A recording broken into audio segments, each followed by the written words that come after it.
Voilà, chers frères et sœurs, je vous salue au nom de Jésus.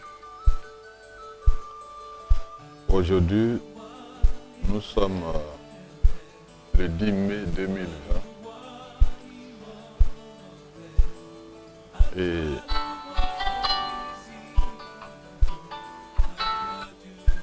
nous nous retrouvons pour célébrer le nom du Seigneur.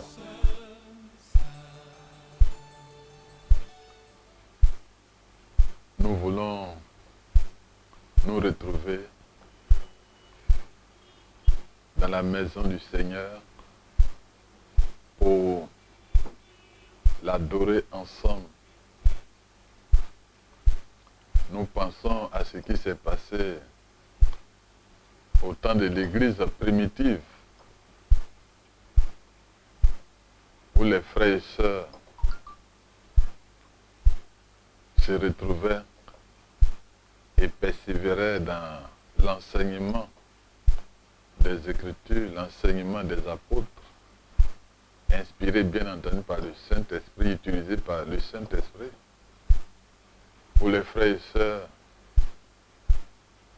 communiaient ensemble, où les frères et sœurs prenaient le repas du Seigneur ensemble, où les frères et sœurs priaient ensemble. Cet aspect de ces 4 piliers sur lesquels l'Église était posée nous manque. Je parle de la communion fraternelle. Nous sommes confinés chez nous. Nous faisons le culte en famille avec les frères. Mais nous constatons que tous les frères ne sont pas ensemble. Nous constatons que toutes les sœurs ne sont pas avec nous. Et cela nous manque. Cet aspect des 4 piliers sur lesquels l'Église primitive était posée. L'Église primitive était fondée sur ces 4 piliers. Et ça donnait des résultats extraordinaires. Il y avait des conversions. Le Seigneur ajoutait chaque jour à l'Église ceux qui sont sauvés. Et le Seigneur faisait beaucoup de prodiges à travers les apôtres, le ministère des apôtres, des leaders. Alors ce matin, bénissons le Seigneur parce que dans peu de temps, nous allons nous retrouver dans la maison du Seigneur pour persévérer ensemble dans l'enseignement de la parole de Dieu, pour communier ensemble, pour prendre ensemble le repas du Seigneur, pour prier ensemble, pour adorer le Seigneur et apporter au Seigneur nos offrandes, nos dîmes. Nous allons revoir, n'est-ce pas, les visages des uns des autres. Nous aurons tellement de choses à partager ensemble. Tout ce que nous avons expérimenté dans nos cultes personnels, dans nos cultes de famille, alors que nous étions confinés, on va partager les merveilles du Seigneur. Chers frères et sœurs, je voudrais vous inviter ce matin à partager cette pensée ensemble avec moi. Et la pensée est libellée comme suit: le langage de l'adoration. En d'autres termes, quelle est la pensée cachée derrière le fait de se prosterner, le fait de se jeter face contre terre? Pour découvrir ce langage de l'adoration, je voudrais vous inviter à faire des lectures avec moi. La première lecture, nous la trouvons dans Exode chapitre 20, le verset 1 à 6. Il est dit: alors Dieu prononça toutes ces paroles en disant: je suis l'Éternel ton Dieu qui t'ai fait sortir du pays d'Égypte, de la maison de servitude. Tu n'auras pas d'autre Dieu devant ma face. Tu ne te feras point d'image taillée, ni de représentation quelconque des choses qui sont en haut dans les cieux, qui sont en bas sur la terre, et qui sont dans les eaux, et plus bas que la terre. Et plus bas que la terre. Verset 5. Tu ne te prosterneras point devant elles, et tu ne les serviras point, car moi, l'Éternel, ton Dieu, je suis un Dieu jaloux, qui punit l'iniquité des pères sur les enfants jusqu'à la 3e et à la 4e génération de ceux qui me haïssent. Nous voyons dans un autre texte, dans 1 Roi chapitre 16, le verset 30 à 33, nous voyons l'attitude d'un des rois d'Israël qui s'est malheureusement prosterné devant Baal. Il a dit ceci, à partir du verset 29, Akab, fils d'Omri, régna sur Israël la 38e année d'Asa, roi de Juda. Akab, fils d'Ori, régna 22 ans sur Israël à Samarie. Akab, fils d'Ori, fit ce qui est mal aux yeux de l'Éternel, plus que tous ceux qui avaient été avant lui. Et comme si était pour lui peu de choses de se livrer au péché de Jéroboam, fille de Nabat, et prit pour femme Jézabel, fille d'Ethbaal, roi des Sidoniens. Et il alla servir Baal et se prosterna devant lui. Il éleva un autel à Baal dans la maison de Baal qu'il bâtit à Samarie. Et il fit une idole d'Astarté. Akab fit plus encore que tous les rois d'Israël qui avaient été avant lui pour irriter l'Éternel, le roi, le Dieu d'Israël. Bien-aimés,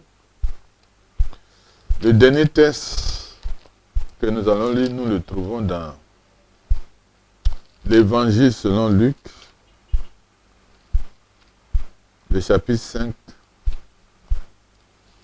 le chapitre 4, autant pour moi. Le chapitre 4, les versets 5 à 8. Il a dit, le diable ayant élevé, lui montra en un instant tous les royaumes de la terre. Et lui dit, je te donnerai toute cette puissance et la gloire de ces royaumes, car elle m'a été donnée, et je la donne à qui je veux. Si donc tu te prosternes devant moi, elle sera toute à toi.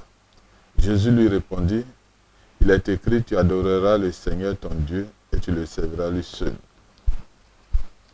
Nous pouvons lire un autre texte dans Marc chapitre 5, le verset 21 à 24, Jean le chapitre 1, le verset 1 à 7, et le verset 20 à 53. Bien-aimés, ces textes font ressortir les mots suivants. Adorer, adoration, se jeter face contre terre, se jeter à genoux, prosterner, se prosterner, prosternation. C'est ce que ces textes, en substance, font ressortir. Adorer, en hébreu, c'est shahat. Et cela signifie s'incliner, se baisser, s'aplatir. Tandis que se prosterner signifie, bien aimé, reconnaître l'autorité de quelqu'un et s'incliner devant cette personne. Ça signifie aussi reconnaître la seigneurie de quelqu'un et se soumettre à cette personne. Si nous désirons aujourd'hui grandir, bien aimé, dans l'onction, alors nous devrons avoir une vie d'adoration. Nous devons aimer être constamment dans la présence de Dieu. Rechercher la présence de Dieu. L'adoration, bien-aimé, est un culte que nous rendons à Dieu, notre Créateur, notre Père Céleste. L'adoration n'est pas juste une tâche accomplie un temps soit peu ou en passant. Au contraire, l'adoration est le but même de notre existence. L'adoration que nous apportons au Seigneur lui procure du plaisir. Et nous devons, dans tous les domaines de notre vie, bien-aimés, plaire à Dieu. Lui apporter de la joie au cœur. Et en tant que parents, lorsque nos enfants se comportent bien, nos enfants réussissent, nos enfants sont un modèle en matière de moralité, en matière d'éducation, de réussite scolaire, sociale, bien-aimés, en tant que parents, cela nous procure de la joie. Nous avons de la joie de savoir que nos enfants se comportent bien, sont un modèle de moralité. Ainsi, nous devrons apporter de la joie au cœur de notre Dieu. Procurer du plaisir à Dieu est ce que l'on appelle rendre un culte à Dieu ou l'adorer.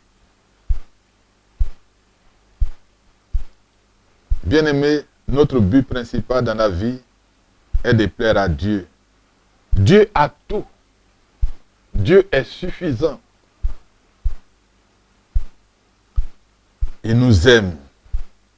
Cependant, il attend que nous puissions lui démontrer notre amour. Nous puissions lui plaire. Nous puissions l'adorer. Nous puissions procurer à son cœur du plaisir, de la joie. Une vie d'adoration est une vie remplie de reconnaissance envers Dieu. C'est pourquoi, chers frères et sœurs, un adorateur ne raisonne pas, ne fait pas de calculs. Il obéit tout simplement à Dieu et cherche à plaire à Dieu. Cherche à contenter le cœur de Dieu à tout moment. Dans la Bible, l'expression crainte de l'Éternel revient à plusieurs reprises et cette expression apparaît dans les psaumes et dans les proverbes. Bien-aimé, cette expression crainte de Dieu, qui pour nous aujourd'hui est synonyme de révérence ou de respect, signifie littéralement en hébreu culte à l'Éternel ou le fait d'adorer Dieu. C'est pourquoi ces mots du psalmiste sont à prendre au sérieux. Il dit le commencement de la sagesse, c'est la crainte de l'Éternel. Le psaume 111, verset 10. Et nous pouvons traduire ce psaume en ces termes. Le culte à l'Éternel est le commencement de la sagesse. Le culte rendu à l'Éternel est le commencement de la sagesse. Notre premier acte de sagesse est donc de rendre un culte à Dieu, de lui donner la louange et la gloire qui lui sont dues. La louange amène, bien-aimé, la présence de Dieu, mais l'adoration, quant à elle, garantit la permanence de la présence de Dieu. L'adoration attire la présence de Dieu vers nous, son peuple. Lorsque nous adorons le Seigneur, bien-aimé, sa présence vient à nous. Et nous sommes baignés dans sa présence. Aimons entrer dans la présence de Dieu. C'est là que commence la sagesse. C'est là que nous apprenons de Dieu. C'est là que nous recevons de Dieu. On vit les merveilles de Dieu. On reçoit les instructions de Dieu. On est transformé de gloire en gloire. Avant de découvrir la pensée cachée derrière le fait de se jeter face contre terre ou de se prosterner, nous allons d'abord aborder le sujet sur le fait que l'adoration fait arrêter Dieu et amène Dieu à déclarer des paroles sur notre vie. Notre adoration, lorsqu'elle est sincère, notre sacrifice, lorsqu'il est sincère, fait arrêter Dieu et dispose Dieu à déclarer des paroles sur notre vie. Après cela, nous allons parler de l'adoration qui fait descendre la gloire de Dieu. Qui fait descendre la gloire de Dieu la gloire de Dieu sur notre vie. Qui fait descendre la gloire de Dieu sur notre vie. La gloire de Dieu sur son peuple. D'abord, cherchons à savoir à travers la Bible et à découvrir ces personnes qui ont offert des offrandes, des sacrifices à Dieu. Et en retour, Dieu s'est arrêté pour déclarer des paroles sur leur vie. Noé, Genèse chapitre 8, verset 15 à 22. Après le déluge, Noé, avec ses fils, sa femme et les femmes de ses fils, sortis de l'arche. Ils sont sortis de l'arche. Mais le constat est que Noé n'avait pas de petits-fils. Cependant, il va exprimer sa reconnaissance à Dieu. Au Dieu qui a préservé et sa vie, la vie de son épouse, la vie de ses enfants, la vie de ses belles filles, pendant que le monde de cette époque avait sombré, n'est-ce pas, dans les déluges. Dans Genèse chapitre 8, le verset 20, il est dit, Noé offrit un sacrifice à l'Éternel. Après ce sacrifice, l'Éternel a déclaré des paroles sur la vie de Noé et celle de ses fils. Il a dit, soyez féconds, multipliez et remplissez la terre. C'est une réponse de Noé. Et pourtant, en offrant ce sacrifice, Noé ne l'avait pas fait pour obtenir quelque chose en retour. Il a juste exprimé sa reconnaissance à Dieu. Il a adoré. Il a adoré. Il a adoré. Il savait qu'il n'avait pas de petits-fils. Il savait que Dieu avait dit, multipliez-vous. Mais ils sont 8 à sortir de cette situation. Il n'y a pas de petits-fils. Les fils ou les belles-filles de Noé étaient stériles. Dieu dit encore ensuite, vous serez un sujet de crainte et d'effroi pour tout animal de la terre. Ils sont livrés entre vos mains. Genèse chapitre 9, verset 1 à 13. Là, dans ce texte, vous pouvez apprécier les paroles que le Seigneur a déclarées sur Noé et ses fils. Mais je tiens à préciser que Noé n'a pas offert ses sacrifices pour recevoir quelque chose en retour, c'est-à-dire pour avoir des petits-fils. Il a fait pour exprimer sa reconnaissance à Dieu. Il a fait pour adorer Dieu. Un autre cas de figure, c'est l'hospitalité que Abraham a exercée. Et nous voyons cela dans Genèse chapitre 18, verset 1 à 33. Lorsque l'Éternel a apparu à Abraham, ce dernier s'est prosterné en terre devant lui. Et qu'est-ce que Abraham a fait? Abraham a offert à manger aux 3 personnages mystérieux. On se pose la question si c'était la Trinité. Et ce acte d'hospitalité, cet accueil, a fait arrêter l'Éternel. Ces 3 personnages ont mangé les mets que Abraham leur a offerts. L'un d'entre eux a dit à Abraham, je reviendrai vers toi à cette même époque, et voici Sarah, ta femme, aura un fils. Gloire à Dieu. Genèse chapitre 18, verset 10 à 11. Tout ce que le Père veut, c'est le Saint-Esprit qui le réalise.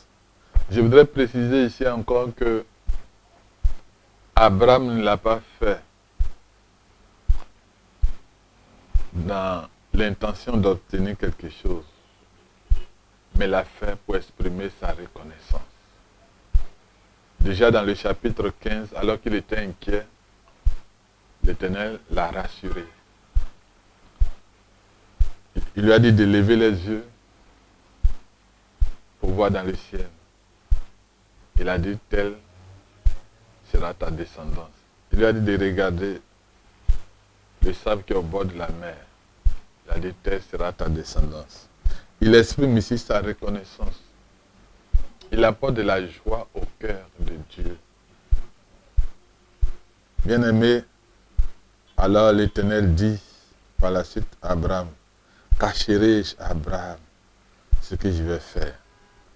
Dans Genèse chapitre 18, verset 17 à 19, l'Éternel dit, Abraham deviendra une nation puissante. Sodome et Gomorrhe seront détruites. Dieu révèle à Abraham ce qu'il veut faire. Abraham aurait pu laisser ces trois personnages mystérieux partir.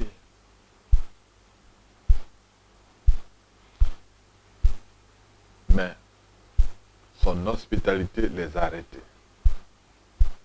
Amen. Et il est dit dans les Écritures que pour avoir exercé l'hospitalité, certains ont hébergé des anges. Voyons maintenant l'offrande des douleurs d'Abraham. Et nous voyons cela dans Genèse chapitre 22, le verset 1 à 19. Nous voyons un Abraham qui est comblé. La prophétie, les paroles qui ont été déclarées sur sa vie ont commencé à s'accomplir. Il a maintenant un fils, un héritier, qui va lui assurer une descendance. Et c'est dans ce contexte que l'Éternel va lui demander de faire notre pas, de lui offrir Isaac, fils unique, celui qui est destiné à lui donner une descendance. Je voudrais vous à la place.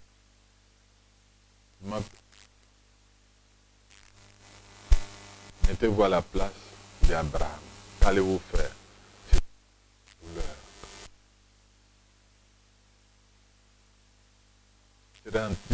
Serait-il en train?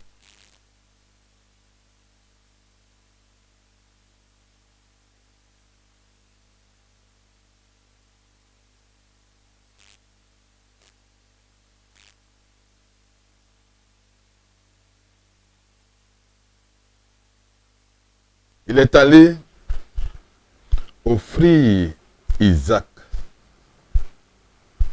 en sacrifice. Bien aimé, l'intention vaut l'acte.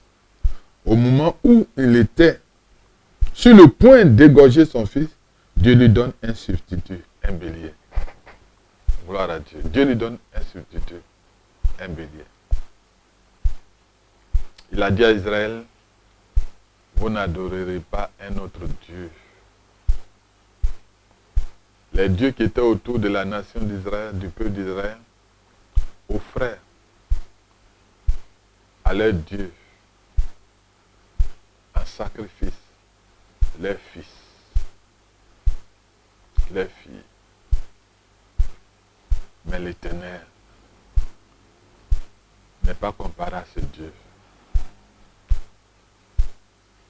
Au moment où il voulait offrir, Dieu lui dit arrête. Je vois maintenant que tu me respectes, tu me crains. tu me considères. Tu sais qui je suis. Parce que dans l'Épître aux Hébreux, il est dit que Abraham savait que de toutes les façons, Dieu pouvait ramener Isaac par une sorte de résurrection.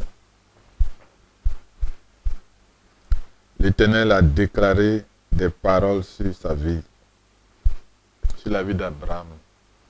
Il a dit, je te bénirai, je multiplierai ta postérité, comme les étoiles du ciel, et comme le sable qui est sur le bord de la mer. Mais c'est extraordinaire. Et on voit cela dans Genèse chapitre 22, versets 17 à 18. Mettez-vous à la place d'Abraham. Vous venez de recevoir ce que vous attendez de la part du Seigneur. Et ce même Dieu là vous dit de lui offrir cela. Abraham était un adorateur.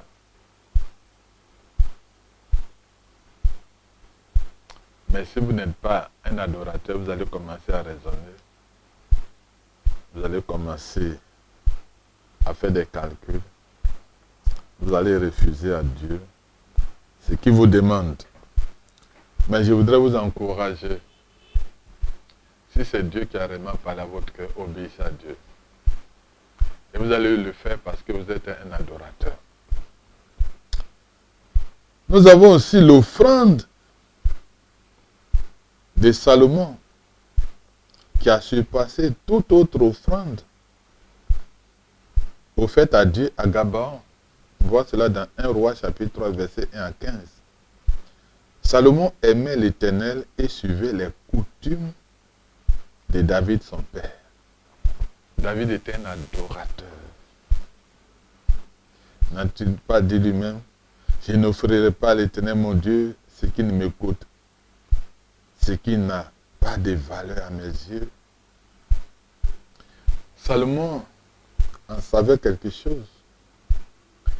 Est-ce que nos enfants savent ce que nous offrons à Dieu? Est-ce que nos enfants savent ce que nous offrons à Dieu? Est-ce que nos enfants savent que nous sommes des adorateurs?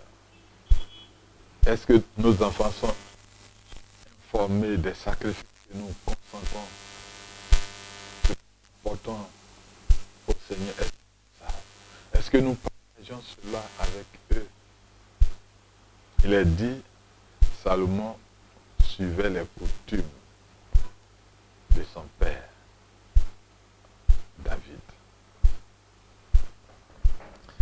Le roi Salomon s'est rendu à Gabaon pour offrir des sacrifices à l'Éternel.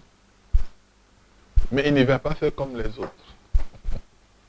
Il ne va pas faire comme ceux qui l'ont précédé. Ceux qui le précédaient. Il dit, Salomon offrit 1000 holocaustes sur l'autel. À Gabaon, l'Éternel apparut en songe à Salomon. Ouh! C'est extraordinaire. L'offrande de Salomon a arrêté l'Éternel. Et tout d'un coup, il a eu le désir de faire quelque chose. Il a senti une bonne odeur. Et pourtant, ce n'était pas les seuls sacrifices qui étaient offerts.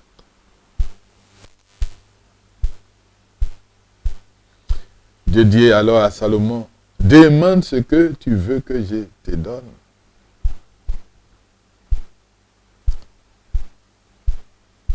Bien-aimé, est-ce que nos offrandes dégagent de bonnes odeurs au point que Dieu s'arrête pour sentir cette odeur et nous dit, demande ce que tu veux. Salomon répond sagement, accorde donc à ton serviteur un cœur intelligent pour juger ton peuple, pour discerner le bien du mal. Dieu lui dit, puisque c'est ce que tu demandes. 1 Roi chapitre 3, verset 11 à 15. Puisque c'est ce que tu demandes, non seulement je te le donne, mais parce que tu n'as pas désiré tes ennemis, tu n'as pas désiré la richesse, je te rendrai riche. De sorte qu'avant toi et après toi, aucun autre roi n'est égal en richesse. Bien-aimés, si vous étiez à la place de Salomon, qu'auriez-vous demandé? De l'or, de l'argent, des maisons, de la gloire, de la domination, peut-être. Mais Jésus dit, ne travaillez pas pour les choses qui sont périssables. Travaillez au contraire pour les choses qui ont une portée éternelle, qui demeurent éternellement. Éternellement. Recherchez le royaume de Dieu et sa justice. Recherchez la présence de Dieu. Servez le Seigneur. Bien-aimés, avant de passer à une autre étape pour parler de l'adoration qui fait descendre la gloire de Dieu, voyons ce dernier exemple. L'offrande des grands prix de Marie, la sœur de Marthe. On voit cela dans Jean chapitre 12, verset 1 à 11. Marie a offert un parfum de nard. C'est un parfum de grande valeur pour embaumer Jésus. Lorsque Judas Iscariote, le trésorier du groupe, a vu cela, il s'est indigné, il s'est plaint. Il disait en lui-même, quel gâchis! Mais laissez-moi vous dire que Judas n'était pas un adorateur. Dans nos églises, ceux qui ne sont pas des adorateurs disent, quel gâchis! Si j'étais à sa place, je m'en serais servi pour faire ceci, pour faire cela. Lorsque les frères se lèvent pour soutenir l'œuvre avec des sommes importantes, il y en a qui sont dans l'assemblée qui disent quel gâchis. Mais ils disent quel gâchis parce qu'ils ne sont pas des adorateurs. Parce que, quoique sauvés par le sang de Jésus, quoique sauvés par grâce, dans leur démarche de chaque jour, ils ne cherchent pas à plaire à Dieu. Ils ne cherchent pas à apporter de la joie au cœur de Dieu. C'est cela qui parle comme ça. Bien-aimé, mais Jésus a répondu à Judas. Il dit, partout où cet évangile sera prêché, on parlera de Marie. On parlera de Marie. Voilà la différence. C'est une adoratrice. On parlera de Marie. L'adoration qui fait descendre la gloire de Dieu sur son peuple. Bien-aimés, voyons cela ensemble. Lorsque nous lisons 2 Chroniques, chapitre 5, versets 6 à 14, il est écrit, lorsque ceux qui sonnaient des trompettes et ceux qui chantaient, s'unissant d'un même accord pour célébrer et pour louer l'Éternel, firent retentir les trompettes, les cymbales, et célébraient l'Éternel par des paroles. Par ses paroles. Il est dit, car il est bon, car sa miséricorde dure à toujours. En ce moment, la maison de l'Éternel fut remplie de nuées. Les sacrificateurs ne purent pas y rester pour faire le service à cause de la nuée, car la gloire de l'Éternel remplissait la maison de Dieu. 2 Chroniques chapitre 5 verset 14. Car la gloire de l'Éternel remplissait la maison à la suite de cette adoration. Ils étaient unis à adorer le Seigneur par les cantiques. Et la gloire de l'Éternel est descendue. Bien-aimés, la gloire de Dieu descend lorsque nous le louons par des chants de louanges. Lorsque nous l'adorons par des chants d'adoration. Il descend. La gloire de Dieu descend. Quand la gloire de Dieu descend sur le peuple, c'est l'atmosphère qui change dans la maison de Dieu. C'est l'atmosphère qui change dans l'église. Ce sont des miracles qui se produisent. Ce sont des guérisons qui sont opérées. Ce sont des vies qui sont transformées, bien-aimées. Ce sont les démons qui sont chassés. Ce sont les portes de résistance qui cèdent devant la puissance de Dieu, devant la gloire de Dieu. Adorons le Seigneur en esprit, en vérité. Laissons-nous conduire par le Saint-Esprit dans l'adoration, dans le choix des chants. Avant de conclure, découvrons ensemble, enfin, ce que c'est que le langage de l'adoration. Quel est le message qui est véhiculé par l'adoration? Lorsque nous nous prosternons devant le Seigneur, quel est le message caché derrière le fait de se jeter face contre terre ou le fait de se prosterner devant le Seigneur? Souvent, nous nous arrêtons juste à un mot, à la signification de ce mot. Adorer le Seigneur, c'est se prosterner. C'est jeter face contre terre. C'est tout ce que peut-être la plupart d'entre nous savent. Et c'est pour cela que dans nos assemblées, pendant l'adoration, il y en a qui sont assis. Qui sont assis, qui ne se gênent pas. Qui ne se prosternent pas. Parce qu'ils se disent que se prosterner, c'est trop leur demander. C'est trop leur demander.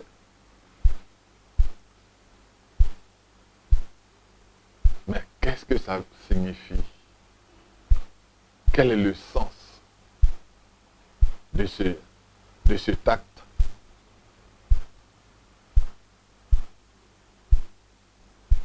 Quel est le sens?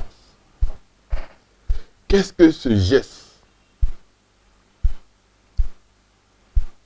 véhicule comme message? Bien-aimé, dans la culture orientale, se jeter aux pieds de quelqu'un suggère la pensée suivante. Je vous respecte. Je sais que vous êtes supérieur à moi et j'ai besoin de votre bénédiction. Je sais que vous êtes supérieur à moi et j'ai besoin de votre bénédiction. À partir de ce message, nous comprenons maintenant ce que signifie se prosterner. Ce n'est pas juste un acte, ce n'est pas juste une parole en l'air. C'est bien plus que cela.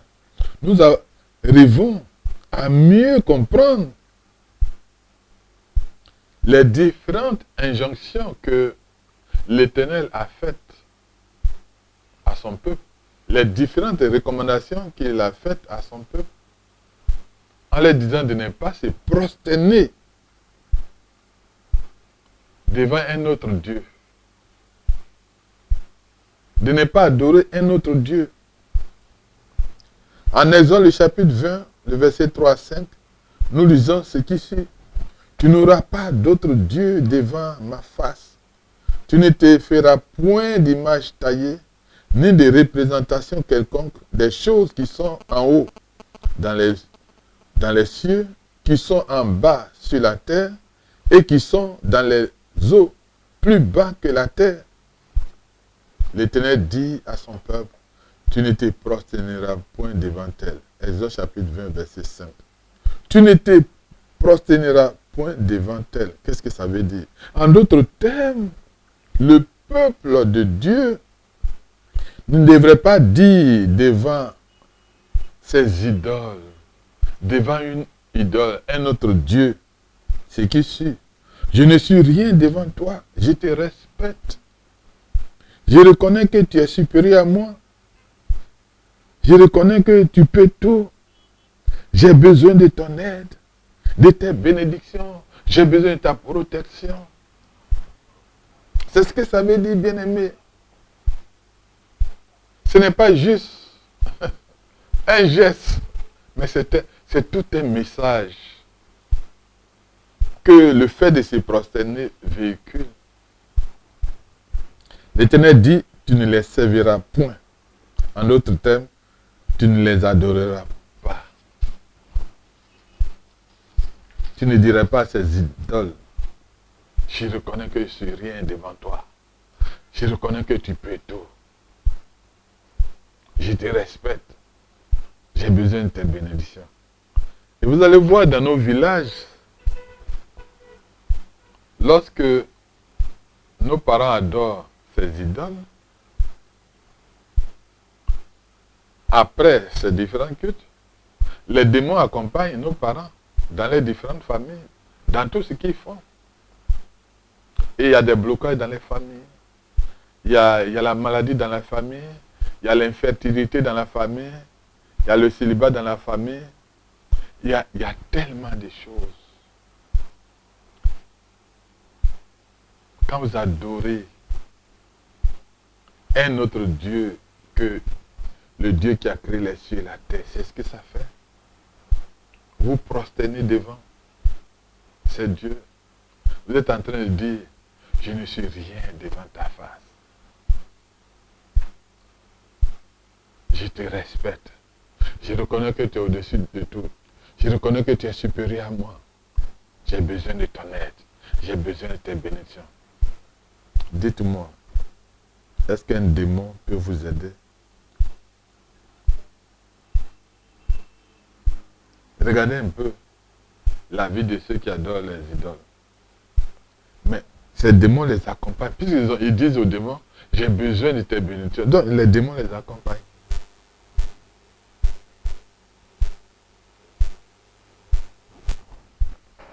Bien-aimés,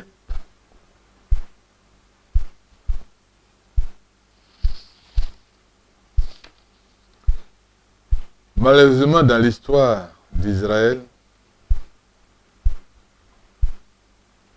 un des rois a enfreint à la loi de Dieu. Il s'est prosterné devant Baal. Il a été cause de beaucoup de troubles au milieu du peuple de Dieu à cette époque-là.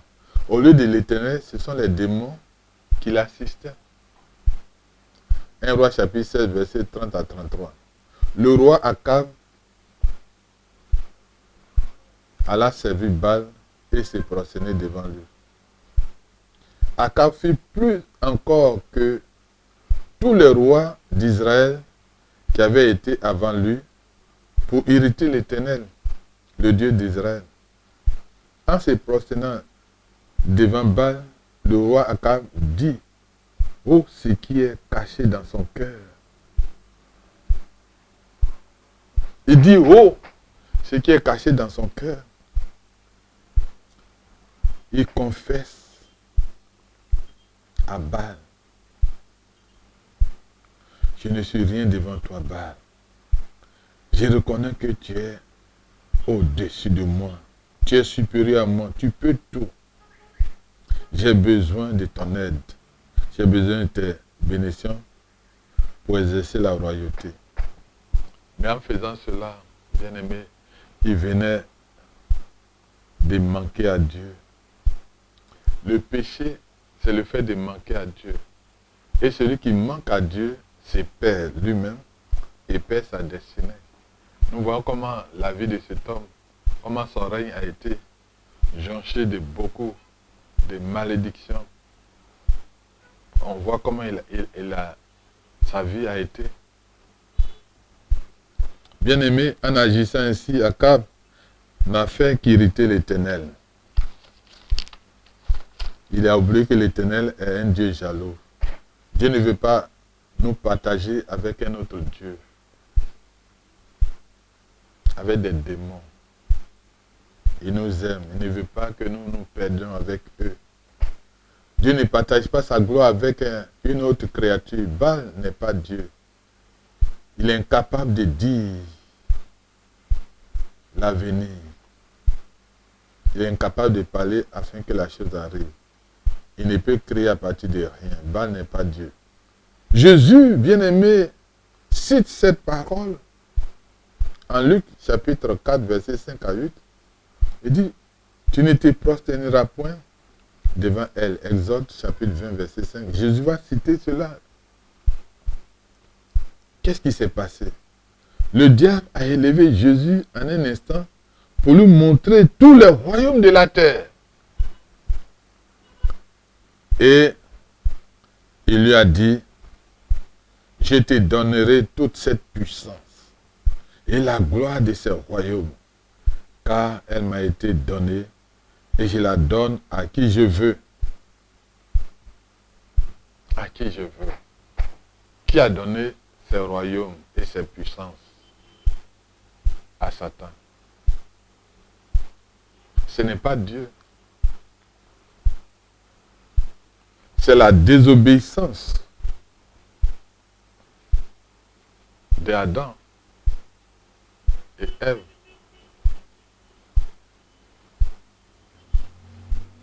Qui a permis à Satan de prendre le contrôle du monde.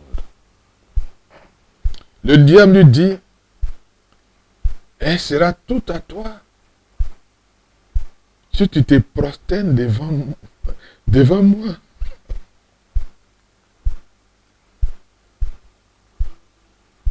Elle sera tout à toi si tu te prosternes devant moi. En d'autres termes, pour recevoir la puissance et la gloire de ces royaumes, Jésus devrait se prosterner devant le diable. C'est ce que ça veut dire. Mais nous lisons ce texte, se prosterner. Non, non, non, ce n'est pas juste un geste. Mais ça veut dire beaucoup de choses. C'est un geste qui est chargé de beaucoup de significations. Ça veut dire que Jésus devrait... Jésus se prosterne devant lui. Alors ça veut dire quoi? Jésus va dire, je reconnais que je ne suis rien devant toi. Je ne suis rien devant toi, Satan. Je reconnais que tu es supérieur à moi, Satan. Tu es au-dessus de moi, Satan. Je te respecte, Satan. J'ai besoin de ton aide, de tes bénédictions pour exercer mon ministère. Au contraire, Jésus va répondre au diable. Il est écrit, tu adoreras le Seigneur ton Dieu et tu le serviras lui seul. Luc chapitre 4, verset 8. À la croix, lorsque Jésus s'est été crié, tout est accompli. C'était le cri de la victoire. Une victoire éternelle. Jésus venait de prendre le contrôle du monde. Jésus venait d'arracher cette puissance, ces royaumes, le contrôle du monde des mains de Satan. N'a-t-il pas dit, avant de quitter la terre, tout pouvoir m'a été donné dans le ciel et sur la terre. Satan venait de perdre éternellement le contrôle du monde. Bien-aimé, à la fin des temps, c'est plutôt Satan qui va se prosterner devant Jésus, officiellement. Paul écrit, c'est pourquoi aussi Dieu l'a souverainement élevé et lui a donné le nom qui est au-dessus de tout nom, afin qu'au nom de Jésus, tout genou fléchisse, dans les cieux, sur la terre et sous la terre, et que toute langue confesse que Jésus-Christ est Seigneur à la gloire de Dieu le Père. Philippiens chapitre 2, versets 9 à 11. Maintenant même, le nom de Jésus met Satan et les démons à genoux. À la fin des temps, Satan et les anges déchus reconnaîtront officiellement la Seigneurie de Jésus. Et sans résistance, ils iront dans l'étang de feu, qui est la seconde mort. La séparation éternelle d'avec Dieu le Père, d'avec Dieu le Fils, d'avec Dieu le Saint-Esprit. L'apôtre Jean écrit, et toutes les créatures qui sont dans le ciel, sur la terre, sous la terre, sur la mer, et tout ce qui s'y trouve. Je les entendis qui disaient, à celui qui est assis sur le trône, et à l'agneau soit la louange, l'honneur, la gloire et la force au siècle des siècles. Et les quatre êtres vivants disaient, Amen. Et les vieillards se prosternèrent et dirent, ils adoraient le Seigneur, ils se prosternaient et ils adoraient. Apocalypse chapitre 5, verset 13 à 14. Avant de conclure, voyons ensemble le geste de Jairus lorsqu'il se retrouve devant Jésus. On voit cela dans Marc chapitre 5, verset 21 à 24, le verset 35 à 43. Jairus s'est jeté aux pieds de Jésus. Quant à Marie, lorsqu'elle se retrouve devant Jésus, on voit cela dans Jean chapitre 11, verset 1 à 7, le verset 20 à 43, Marie tomba aux pieds de Jésus. Face à la mort, bien-aimé, Jairus et Marie se jettent aux pieds de Jésus. Qu'est-ce qu'ils sont en train de dire à Jésus? En se jetant aux pieds de Jésus, en se jetant face contre terre, aux pieds de Jésus, en se prosternant à Jésus, en se prosternant devant Jésus. Ils sont en train de dire, Seigneur, je ne suis rien devant toi. Je m'humilie devant toi, je te respecte. Je sais que tu es supérieur à moi. Je reconnais que tu peux tout, Seigneur. Mais maintenant, face à la mort, j'ai besoin de toi. Il dit, Seigneur, je ne suis rien sans toi. Je reconnais que tu es au-dessus de moi. Tu peux tout. Tu dis la chose arrive. Tu appelles à l'existence ce qui n'existe pas encore. Tu as le pouvoir de changer le temps et les circonstances. J'ai entendu parler de tes miracles que tu as accomplis. Maintenant, Seigneur, j'ai besoin de toi. J'ai besoin de ton aide, j'ai besoin de tes bénédictions. Je dépends de toi, Seigneur. Tu es mon seul espoir qui me reste face à la mort. C'est le message que Jairus et Marie ont envoyé à Jésus lorsqu'ils se sont prosternés. Lorsque Jairus et Marie se sont prosternés devant Jésus, se jetant en face contre terre devant Jésus, Jésus a compris ce langage gestuel, ce langage corporel. Il a compris cela, bien aimé. Il a compris que Marie et Jairus, ils reconnaissaient qu'ils ne sont rien devant lui. Il a compris qu'ils reconnaissaient que lui, Jésus, était au-dessus d'eux. Que Jésus pouvait tout. Ils ont reconnu que Jésus est Dieu et Seigneur. Alors, ils ont besoin de lui. Ils ont besoin de son aide, ils ont besoin de ses bénédictions. Ils ont reconnu que Jésus est leur seul espoir. Bien aimé, c'est ce que ça veut dire. C'est ce que ça veut dire. Ce n'est pas juste un geste. Non, ce n'est pas un geste. Que fait Jésus? Comment Jésus répond à ce message? Il dit, Jésus s'en alla avec Jairus. Marc chapitre 5, verset 24. Lorsque Jésus entra, il leur dit, mais pourquoi faites-vous du bruit et pourquoi pleurez-vous? L'enfant n'est pas morte, mais elle dort. Marc chapitre 5, verset 39. Et il se moquait de Jésus. Marc chapitre 5, verset 40. Il ne croit pas. Il ne croit pas au surnaturel. Et nous avons dans nos églises des frères et sœurs qui ne croient pas au surnaturel.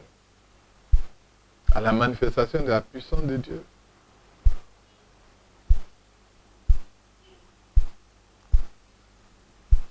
Alors, qu'est-ce qu'ils font? Ils se moquent. Quand on parle des choses surnaturelles, ils se moquent. Parce qu'ils ne croient pas. Parce qu'ils ne comprennent pas. Parce qu'ils n'ont jamais expérimenté la puissance de Dieu. Qu'est-ce que Jésus fait lorsque Marie s'est prosternée devant lui? Il a dit, où l'avez-vous mis? Où l'avez-vous mis? J'essaie de comprendre, mais pourquoi Marthe, qui a été la première à rencontrer Jésus, Jésus n'a pas posé cette question. Où l'avez-vous mis? Mais regardez l'attitude de Marthe. Marthe était debout. Marthe était au même niveau que Jésus. Elle était debout. C'est la suffisance. C'est de l'orgueil. Et Dieu dit, Dieu résiste aux orgueilleux, mais il accorde sa grâce aux humbles.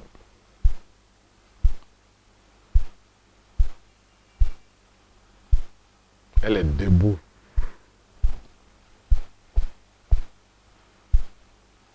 Et souvent, nous sommes debout dans la présence de Dieu. Pendant que la gloire de Dieu se manifeste, il y a des frères et sœurs qui sont indifférents. Ils sont assis. C'est de l'orgueil. Ce n'est pas des adorateurs. Et Dieu ne peut pas les accompagner.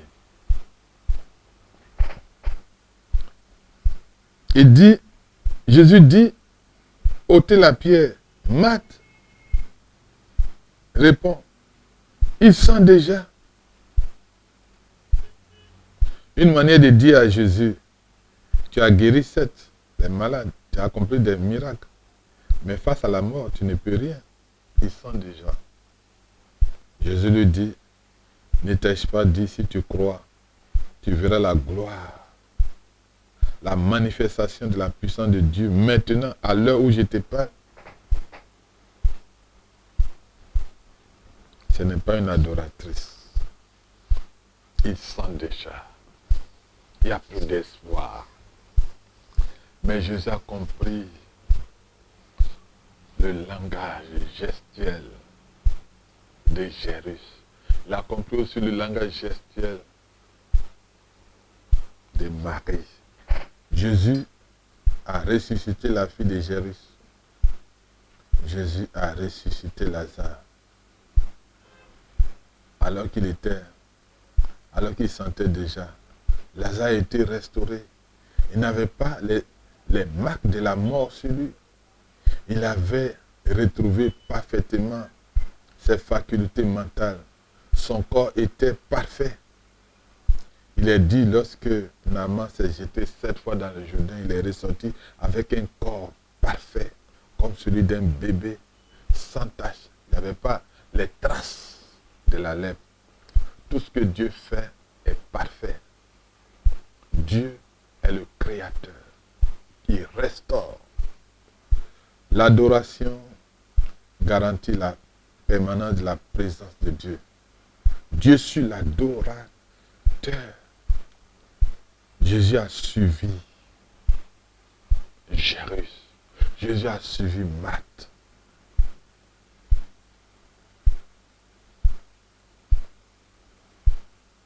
Bien-aimés,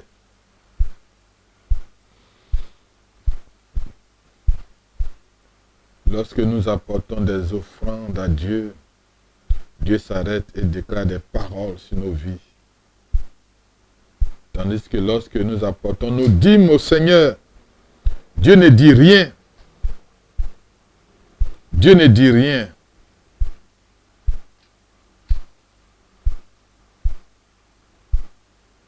Dieu ne dit rien.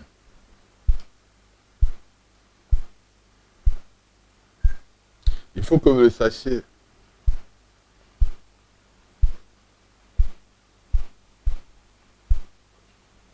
Dieu ne dit rien.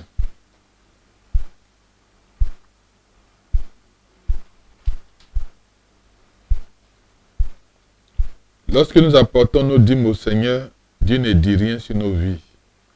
Il ouvre simplement sur nous les écluses des cieux pour apporter sa bénédiction sur nos vies.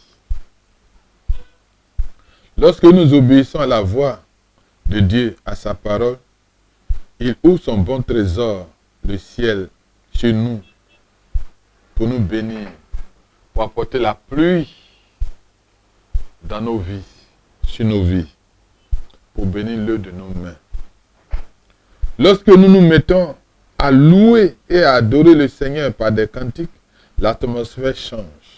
La gloire de Dieu descend pour délivrer, pour guérir, pour accomplir des miracles, pour transformer nos vies. Mais lorsque nous nous prosternons pour adorer Jésus, nous sommes en train de lui dire, Seigneur, je m'humilie devant toi. Je ne suis rien devant toi. Je reconnais que tu es au-dessus de moi. Tu es supérieur à moi. Tu es mon Seigneur, tu es mon Dieu. Tu peux tout. Maintenant, j'ai besoin de toi. De tes bénédictions. Tu es mon seul espoir. À ce moment-là, Jésus s'en va avec nous, l'adorateur. Et Jésus dit, où vous l'avez mis? Où vous l'avez mis? Dieu accompagne l'adorateur. Dieu suit l'adorateur. Bien-aimés, que le Seigneur vous bénisse. Changez votre façon d'adorer le Seigneur. Considérez ces trois formes d'adoration. Les offrandes que vous apportez au Seigneur, c'est de l'adoration. Vous n'apportez pas ces offrandes au Seigneur pour recevoir quelque chose en retour. Vous n'apportez pas les offrandes au Seigneur parce que vous avez quelque chose derrière la tête. Les offrandes que vous apportez au Seigneur, c'est l'expression de votre reconnaissance à Dieu. L'expression de votre amour à Dieu. C'est votre adoration. C'est parce que vous voulez apporter un baume dans le cœur de Dieu. De la joie dans le cœur de Dieu. Mais n'oubliez pas aussi que quand vous apportez vos dîmes, Dieu ouvre les écrits des cieux sur vous et apporte la bénédiction sur vous. Lorsque vous obéissez à la parole de Dieu, à la voix de Dieu, il ouvre son bon trésor sur vous, il envoie sa pluie sur vous, il bénit le de vos mains. Mais lorsque vous apportez les offrandes au Seigneur, Dieu s'arrête et déclare des paroles sur votre vie. Parce que vous êtes en train d'exprimer une reconnaissance à Dieu, un amour à Dieu, une adoration à Dieu. Dieu s'arrête. Lorsque nous nous mettons à chanter des cantiques pour adorer le Seigneur, pour le louer, la gloire de Dieu descend. L'atmosphère change. Ce sont des miracles, des guérisons qu'il opère. Il transforme notre vie. Il brise les chaînes. Les démons sont chassés. Mais lorsque nous nous prosternons,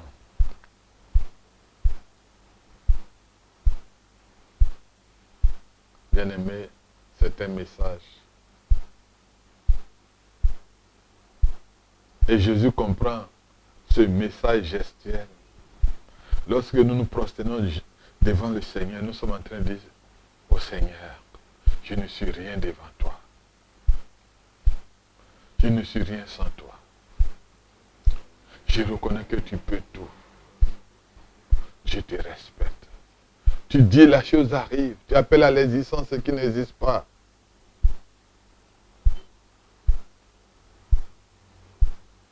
Tu es mon Seigneur, tu es mon Dieu. Maintenant, Seigneur, j'ai un problème. Je suis dans cette situation. J'ai besoin de toi. J'ai besoin de tes bénédictions. J'ai besoin de ton aide. En ce moment-là, le Seigneur vous accompagne. Il vous accompagne pour régler le problème.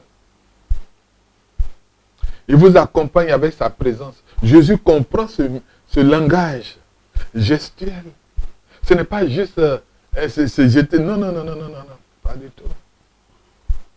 Nous ne sommes pas dans une salle de théâtre. Nous ne sommes pas en train de jouer une scène. Nous sommes en train d'exprimer un message. Et Jésus comprend ce message. Là, je voulais te dire de te repentir. Dans la présence de Dieu, tu as du mal à te prosterner. Répands-toi. L'orgueil qui est dans ton cœur, répands-toi. Demande pardon à Dieu. Ceux qui se prosternent dans la maison de Dieu ne sont pas en train de jouer de la comédie. C'est un message qu'ils envoient au Seigneur. Ils sont en train de dire au Seigneur, tu vois, malgré toutes ces bénédictions, toute cette réussite sociale, je ne suis rien devant toi. Je ne suis rien sans toi. Je reconnais que tu peux tout. Je reconnais que tu es supérieur à moi. Je ne suis qu'une créature. J'ai été sauvé par grâce. Tu es mon Seigneur, tu es mon Dieu. Seigneur, j'ai toujours besoin de toi. J'ai toujours besoin de ta protection, de tes bénédictions. C'est ce que ça veut dire. Et là, le Seigneur nous accompagne, nous suit. Que Dieu vous bénisse. Amen.